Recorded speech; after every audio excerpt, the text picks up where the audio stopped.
Her heart stopped 1,000 years ago, but his touch brought it back to beginning. The ruins of Veldar hung above the barren moon, like a ghost. Once, it had been the shining jewel of the Kelnari Dominion, a capital city world that pulsed with life and technology beyond comprehension. Now it was nothing but drifting husks of crystal towers, its atmosphere long gone, its surface frozen under eternal darkness. Dr. Elias Corrin had spent half his life studying the legends of Veldar. To him, the city wasn't just another archaeological site. It was an obsession, a whisper of lost knowledge that could change humanity forever. And hidden in those whispers was a single story. The tale of the Empress Ceratus, last sovereign of the Kelnari, who was said to have died defending her people 1,000 years ago. Or so everyone believed. Elias's small research vessel, the Astrolese, broke through the orbiting debris field and descended toward a blackened plaza littered with the shattered remnants of crystalline spires. His assistant, a drone named Vera, hovered anxiously at his side. Radiation levels are unstable, Doctor. Vera warned in his melodic synthetic voice. Extended exposure is not advised. I didn't come this far to turn back, Elias muttered, tightening the seals of his exosuit.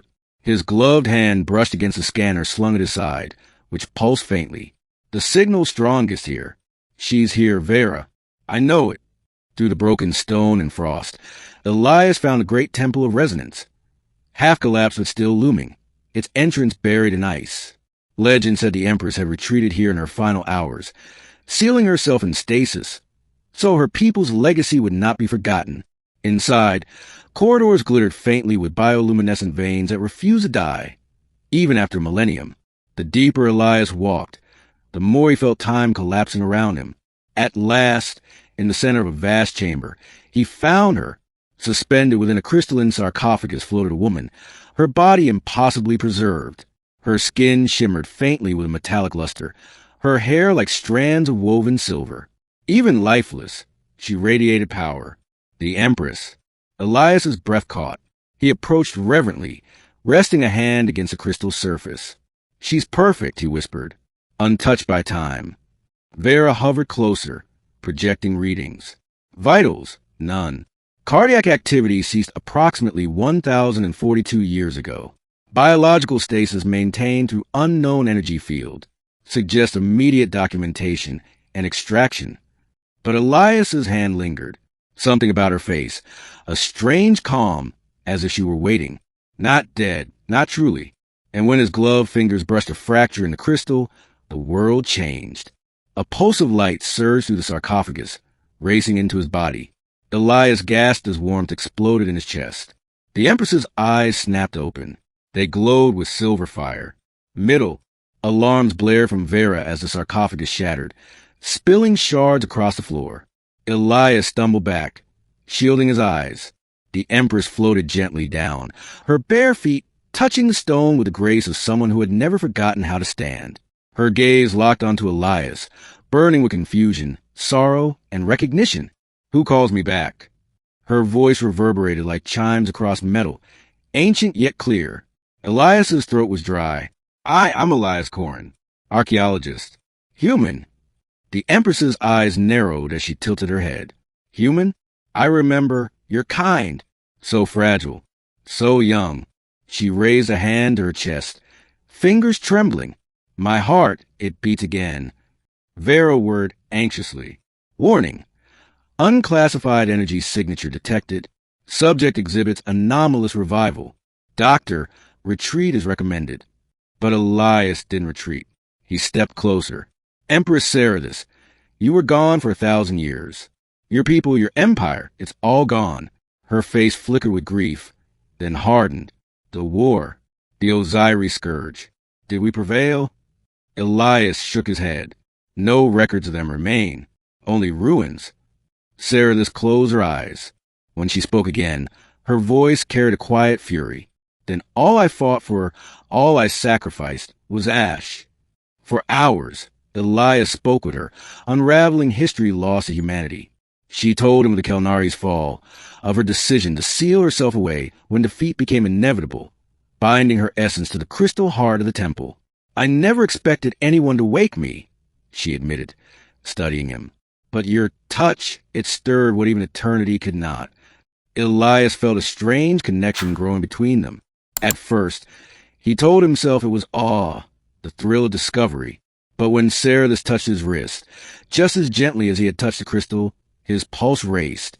She looked at him not as a specimen, not even as a subject of curiosity, but as if he had given her back something she thought was lost forever, life. But their reunion didn't go unnoticed. On their third day exploring the temple together, the Astralis' sensors detected an approaching vessel. The signature was old, unmistakably Kelnari, but twisted, corrupted. Cerathus's face went pale when she saw it. The Osiris survived.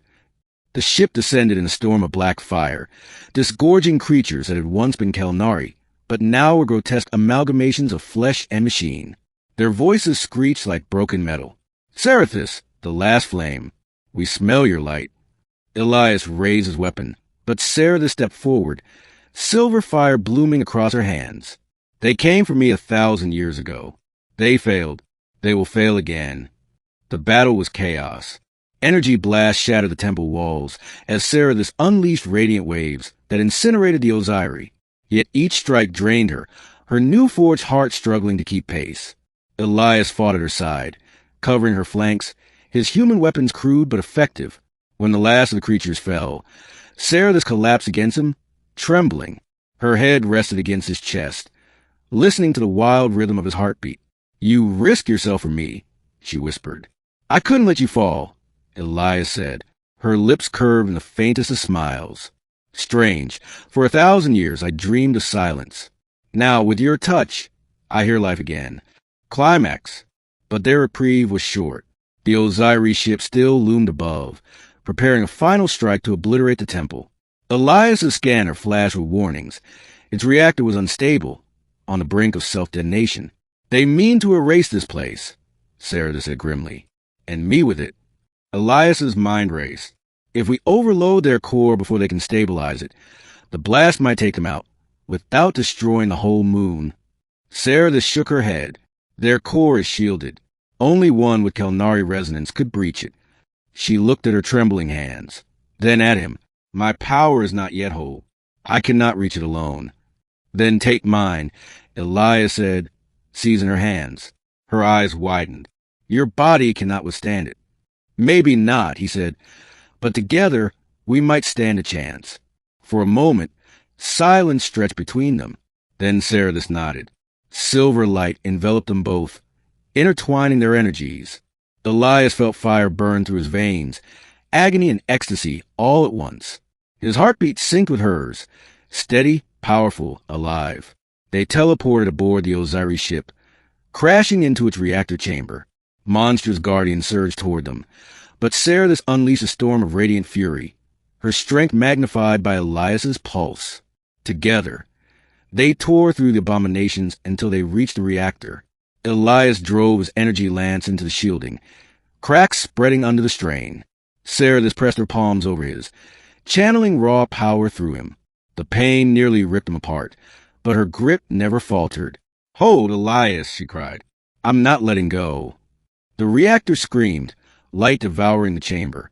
They hurled themselves back to the collapsing corridors as the ship ruptured, flames consuming it in a cataclysmic explosion that painted the sky. They survived, barely. The temple lay in ruins, but the Osiris were gone. Ending. Days later, as the astrolabe drifted quietly in orbit, Elias tended to Cerathus's wounds. Her strength returned slowly, her silver fire glowing steadier with each passing hour. She watched him, her expression softer now, no longer the unshakable empress, but a woman rediscovering what it meant to feel alive. "You gave me more than my heart back," she said quietly. "You gave me purpose again. Life is not measured by years or thrones, but by those who remind us why we wish to keep breathing." Elias smiled faintly. "Then stay. With me. We can find out what's left of your people, what's left of the stars." For the first time in 1,000 years, Cerathus laughed, a sound like crystal breaking free of ice. She leaned forward, pressing her forehead gently against his. "Very well. Human. Together, then. One heartbeat." And as the stars stretched endlessly before them, Elias realized something profound. Some legends don't just survive the ages. They awaken, waiting for the right touch to bring them back to life.